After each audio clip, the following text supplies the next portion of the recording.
Hello students, KD the matuber channel में आपका एक बार फिर से स्वागत है।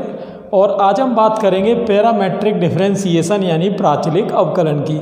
जैसा कि आपको पता है कि ये डिफरेंशिएशन का पार्ट नंबर 5 है। अगर इससे पहले के 4 पार्ट आपने नहीं देखे हैं तो आपको प्लेलिस्ट की लिंक डिस्क्रिप्शन में मिल जाएगी, वहाँ जाके आप उन पार्ट्स को भी देख सकते हैं। चलिए तो स्टार्ट करेंगे। जैसा कि यहाँ पर देख रहे हैं पैरामेट्रिक डिफरेंशिएशन, तो इसमें स्टूडेंट्स क्या होता है, मैंने आपको बताया था कि कोई भी फंक्शन का जो स्टैंडर्ड फॉर्म होता है वो होता है y equal F of x. अब तक अपन ने यही पढ़ा है, जिसमें कि y आपका डिपेंडेंट वेरिएबल होता है जिसको कि अपन आश्रित चर कहते हैं, जबकि x जो है यहाँ पर आपका इंडिपेंडेंट वेरिएबल होता है जिसको कि अपन स्वतंत्र चर कहते हैं। क्लियर। और अवकलन हमेशा अपन किसके सापेक्ष करते थे? स्वतंत्र चर के सापेक्ष आश्रित चर का। यहाँ हम देख रहे हैं कि y का मान x के पदों में दे रखा है, जिसको कि मैंने आपको बताया था लास्ट वीडियो में कि इसको एक्सप्लिसिट फंक्शन कहते हैं यानी स्पष्ट फलन। जैसे कि मान लो मैंने यहाँ पर लिख दिया y इक्वल एक्स स्क्वायर, तो यहाँ तो सिंपल है, तो इसका डी बाई डी एक्स क्या हो जाएगा 2x। तो यहाँ हम देख रहे हैं कि फंक्शन जो है वो x के टर्म्स में है, तो इसका डिफरेंशियल भी किसके टर्म्स में है? x के टर्म्स में। लेकिन पैरामेट्रिक डिफरेंशिएशन में क्या है कि x और y आपस में रिलेट ना होके किसी तीसरे चर यानी तीसरे वेरिएबल पर डिपेंड करते हैं। कैसे? देखिए, जैसे मान लो मैंने कोई इक्वेशन ले लिया x equal F of T and y equal ले लिया g ऑफ टी। अब यहाँ आप देख रहे हो कि x और y दोनों जो कि अभी एक दूसरे पर डिपेंड थे, लेकिन अभी एक तीसरे चर यानी t पर डिपेंड है। तो यहाँ अपन करते क्या है कि इसी तीसरे चर के सापेक्ष अवकलन करते हैं। यहाँ जो ये तीसरा चर है t, इसको कहते हैं प्राचल चर। प्राचल चर यानी पैरामेट्रिक वेरिएबल। तो यहाँ आप देख रहे हो कि 3 तरीके के चर यहाँ इंट्रोड्यूस हो रहे हैं, आपका independent variable, dependent variable and parametric variable. Clear. स्वतंत्र चर, आश्रित चर एंड प्राचल चर। तो अब तक तो हम अवकलन कर रहे थे स्वतंत्र चर के सापेक्ष x के सापेक्ष, और अब करेंगे प्राचल चर यानी t के सापेक्ष। क्लियर। तो यहाँ dx dt equal F dash of T हो गया आपका। ये आपने चलिए इक्वेशन नंबर 1 ले लिया।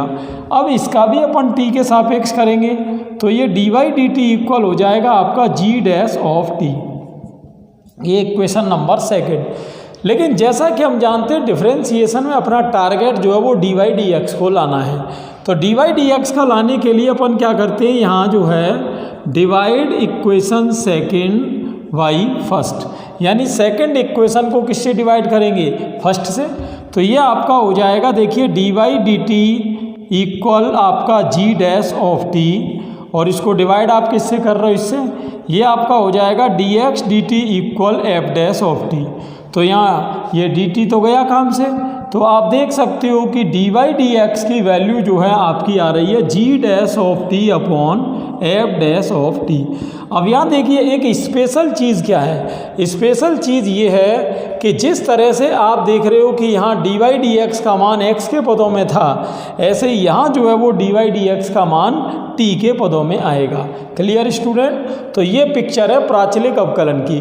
अब इसको प्रैक्टिस करने के लिए मैंने प्रीवियस एग्जाम्स में आए हुए 5 इंपॉर्टेंट क्वेश्चन लिए हैं, आपके सामने बोर्ड पर हैं। तो एक एक करके मैं इन 5 की एक्सप्लेनेशन आपको दूंगा, तो ध्यान से आप पूरे वीडियो को देखें। तो यहाँ स्टूडेंट जैसा कि आप देख रहे हो, फर्स्ट क्वेश्चन जो है अपना क्वेश्चन नंबर 1, इसमें आपका x इक्वल दे रखा है 80 स्क्वायर एंड y इक्वल दे रखा है 280। क्लियर। तो अपने को करना है t के रेस्पेक्ट में। तो चलिए देखते हैं। सबसे पहले यहाँ पर लिखते हैं DWRTT। DWRTT का मतलब होता है differentiation with respect to t, यानी t के सापेक्ष अवकलन। तो ये लिखते ही क्या होता है, DDT जो है वो आपका लग जाएगा a, क्योंकि कांस्टेंट है तो ये बाहर रहेगा। अब ये DDT ऑफ t स्क्वायर हो गया। यही यहाँ पर DDT of y equal 2a constant है तो ये बाहर रहेगा DDT ऑफ t। तो यहाँ स्टूडेंट अपना हो जाएगा dx dt equal a into T square का आपका हो जाएगा 2t। तो यहाँ dx dt इक्वल आपका हो जाएगा 280। इक्वेशन नंबर क्या हो गया 1। क्लियर। आगे देखते हैं यहाँ पर d y d t equal to a into t की डिफ्रेंसिएशन क्या हो जाएगी 1। तो यहाँ पर आपका d y d t equal हो जाएगा 2a यानी इक्वेशन नंबर 2। अब आप देख सकते हो यहाँ पर ये दो चीज़ें आ रही हैं, एक तो डी एक्स डी टी की वैल्यू और एक आ रही है आपकी डी वाई डी टी की वैल्यू। क्लियर। तो यहाँ पर आपको चाहिए d y d x. D y d x के लिए मैंने बताया था डी वाई का जो भी टर्म है उसमें आप डिवाइड किससे करोगे, डी एक्स के टर्म से। तो ये आपने कैंसिलेशन कर दिया और आप देख सकते हैं आपका फाइनल आंसर क्या हो गया 1/t। तो मेरा कहने का मतलब है ज़्यादा कोई बिल्कुल भी आपको परेशानी नहीं आनी है। जैसा कि आपने देखा कि यहाँ पैरामेट्रिक वेरिएबल t है तो बस t के रेस्पेक्ट में आपको कर देना है। जैसे दूसरे में क्या है, पैरामेट्रिक वेरिएबल थीटा है तो किसके रेस्पेक्ट में करेंगे, थीटा में।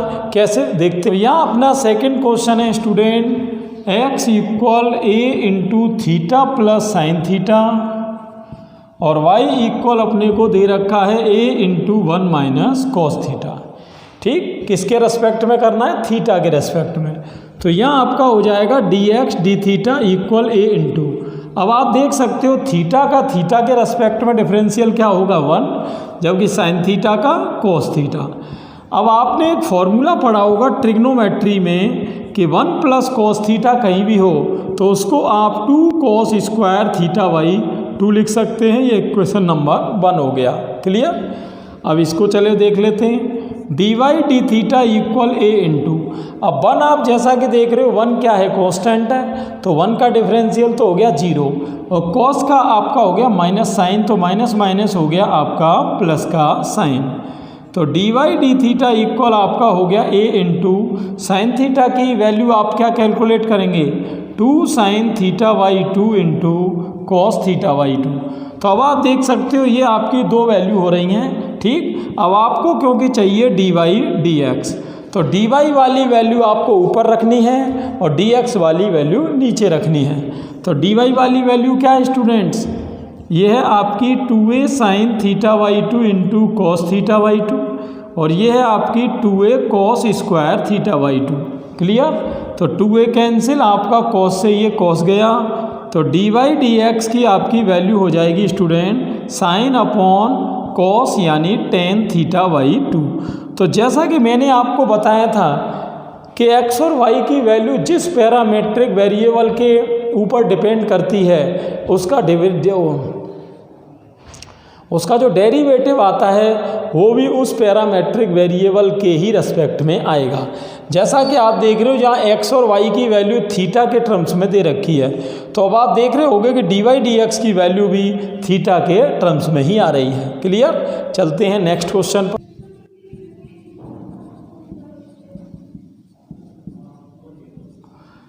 ये आपका स्टूडेंट क्वेश्चन है, x equal a sec theta and y equal b tan theta. Clear. तो देखते हैं थर्ड क्वेश्चन, इसमें भी आपको किसके रेस्पेक्ट में करना है, थीटा के रेस्पेक्ट में। तो चलिए देखते हैं, D x D theta equal a into, यहाँ स्टूडेंट डी थीटा किसके आगे लगेगा, सेक थीटा के। तो आपका फाइनल क्या हो जाएगा, यहाँ पर सेक थीटा का हो जाएगा अपना sec theta into tan theta, equation number हो गया 1। इधर अगर हम देखें तो d y d theta equal b तो आपका चल ही रहा है। अब टेन का डिफरेंशियल होता है आपका सेक स्क्वायर थीटा, ये आपका सेकंड इक्वेशन हो गया। अब आपको वैल्यू किसकी चाहिए, डी वाई डी एक्स की। तो डी वाई वाली जो टर्म है वो ऊपर रहेगी और डी एक्स वाली टर्म उसके नीचे। कैसे, d y d x equal ऊपर क्या रहेगा आपका बी सेक स्क्वायर थीटा और नीचे अपना चल रहा है ए सेक थीटा टेन थीटा, सेक कैंसिल, तो ये आपका हो जाएगा बी इंटू सेक को आप लिख सकते हो 1 अपॉन कॉस और ए इंटू टेन को लिख सकते हैं sine upon cos, cos cancel. तो यहाँ स्टूडेंट अपना फाइनल आंसर आएगा बी अपॉन ए साइन थीटा। क्लियर। ये आपकी वैल्यू आ गई किसकी, डी वाई डी एक्स। अब देखिए जैसे कि मैं आपको ये एक सिमिलर क्वेश्चन करा रहा हूँ, अब आपका काम क्या है कि एक्सरसाइज में या बुकलेट में जो भी क्वेश्चन आपको दिए हों वो आप अपने आप करके देखें। एनसीईआरटी में आरबीएसई की बुक्स में इससे रिलेटेड कई क्वेश्चन दे रखे हैं, तो इनको देखने के बाद आप उन क्वेश्चन को ईजिली कर सकते हैं। चलिए नेक्स्ट क्वेश्चन को देखेंगे। यहाँ स्टूडेंट्स अपना क्वेश्चन नंबर 4 है x equal 4t and y equal 4/t। अब इस बार देखिए आपने सेकंड और थर्ड में तो किसके रेस्पेक्ट में किया था, थीटा के रेस्पेक्ट में, और अब आपको किसके रेस्पेक्ट में करना है, t के रेस्पेक्ट में। तो चलिए स्टार्ट कर देते हैं। यहाँ पर dx dt इक्वल 4 बाहर चल रहा है, d dt किसका है, t का, तो dx dt equal 4 into T का डिफरेंशियल क्या हो जाएगा 1। ये आपने चलिए इक्वेशन नंबर 1 ले लिया। यहाँ देखते हैं dy dt इक्वल 4 बाहर है, आप डी डी टी किसका करेंगे 1/t का, और dy dt इक्वल 4 इंटू, अब जैसा कि आपको पता है कि 1/x का डिफरेंशियल क्या होता है -1/x², तो आपका 1/t का क्या हो जाएगा -1/t²। तो यहाँ dy dt की वैल्यू आपकी हो जाएगी -4/t²। तो ये तो हो गई dx dt, ये आपका हो गया dy dt। तो आपको निकालना है dy dx।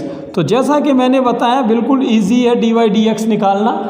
dy वाली जो भी टर्म है उसे आप रखो ऊपर और dx वाली रखो नीचे। तो dy वाली टर्म आपकी थी -4/t² और ये थी 4 कैंसिल, तो आपका फाइनल आंसर आ गया -1/t²। चलिए एक लास्ट क्वेश्चन इसमें और देख लेते हैं, नंबर 5, जिसमें पैरामेट्रिक वेरिएबल कौन है, थीटा। अब ये एक इम्पोर्टेंट क्वेश्चन है आपके सामने, तो थोड़ा ध्यान से आप देखना। इसमें वैल्यू स्टूडेंट दी है x और y की, ठीक। देखते हैं यहाँ पर, तो इसमें आप थीटा के रेस्पेक्ट में करेंगे, तो सबसे पहले वही डी डी थीटा एक स्टेप तो वो आप कर ही लेंगे, मैं डायरेक्ट यहाँ कर रहा हूँ। तो कॉस का आप जानते हो डिफरेंशियल क्या होता है माइनस साइन। यहाँ आप फर्स्ट इंटू सेकेंड से करेंगे, तो फर्स्ट इंटू सेकेंड का डिफरेंशियल क्या होता है student, first D D x of second plus second D D x of first. वही थ्योरी अपने को यहाँ लगानी है। तो आप देख सकते हो फर्स्ट डी डी थीटा किसका, साइन थीटा का, plus sign theta into D D theta किसका, थीटा का। अब यहाँ डी एक्स डी थीटा ये आपका चल ही रहा है, ए इंटू माइनस के sign plus theta into sine theta का डिफरेंशियल आप देख सकते हो ये हो जाएगा कोस थीटा, और साइन थीटा इंटू ये थीटा का थीटा के रेस्पेक्ट में 1 आ जाएगा, ये कैंसिल। अब आप देख सकते हो कि डी एक्स डी थीटा की फाइनल वैल्यू हो गई A theta cos theta. Equation number हो गया 1। अब देखते हैं आप इक्वेशन नंबर 2 को, ये चलिए देखते हैं यहाँ पर। तो यहाँ d y d theta equal, ठीक है, देखते हैं यहाँ पर, तो a इंटू, अब वही आपको डिफ्रेंशिएट करना है, साइन थीटा का फॉर्मूला हो गया कॉस थीटा, और यहाँ फिर से वही फर्स्ट इंटू सेकेंड आपको क्रिएट करना है। तो फर्स्ट सेकेंड का क्या बताया था मैंने, थीटा, और आप कॉस का अब ये डिफ्रेंशिएट कर दोगे यहाँ पर, प्लस कॉस एडिसिस और डी डी थीटा किसका कर देंगे, थीटा का।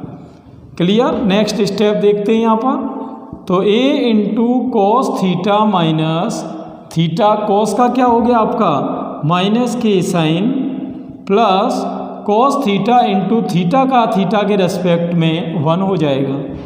तो कैलकुलेशन आप देखते रहना, a into cos theta minus minus अंदर जाएगा आपका, तो ये स्टूडेंट हो जाएगा minus minus plus theta sine theta plus में कॉस थीटा, ये आपका हो गया कैंसिल। यहाँ पर ये सॉरी ये माइनस प्लस है तो माइनस होगी, और आपने देखा कि डी वाई डी थीटा की वैल्यू हो रही है ए थीटा साइन थीटा, ये आपने ले लिया इक्वेशन नंबर 2। अब ये हो गया इक्वेशन नंबर 1 और ये हो गया इक्वेशन नंबर 2। अब देखते हैं यहाँ डी वाई डी एक्स की वैल्यू क्या आएगी। डी वाई डी एक्स की वैल्यू के लिए मैंने आपको बताया था वाई वाला जो है, वाई वाला टर्म आपको ऊपर रखना है और एक्स वाला रखना है नीचे। तो y वाला टर्म क्या है student, a theta sine theta, और x वाला टर्म क्या है आपका a theta cos theta, a theta cancel, और साइन अपॉन कॉस आपका फाइनली हो गया tan theta. Clear.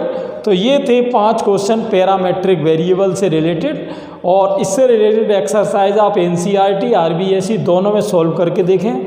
I hope आपको कोई प्रॉब्लम नहीं आएगी। क्लियर। तो नेक्स्ट पार्ट में मैं आपको बताऊंगा लॉगरिथमिक डिफरेंशिएशन, जो कि डिफरेंशिएशन का पार्ट नंबर 6 होगा। तो आपको ऐसे वीडियो लगातार मिल रहे हैं, आपने चैनल सब्सक्राइब कर रखा है और आप इसको रेगुलर देख रहे हैं, तो बाकी स्टूडेंट्स को भी इसे शेयर करें जिससे कि सभी को इसका बेनिफिट मिल सके। Thanks for watching.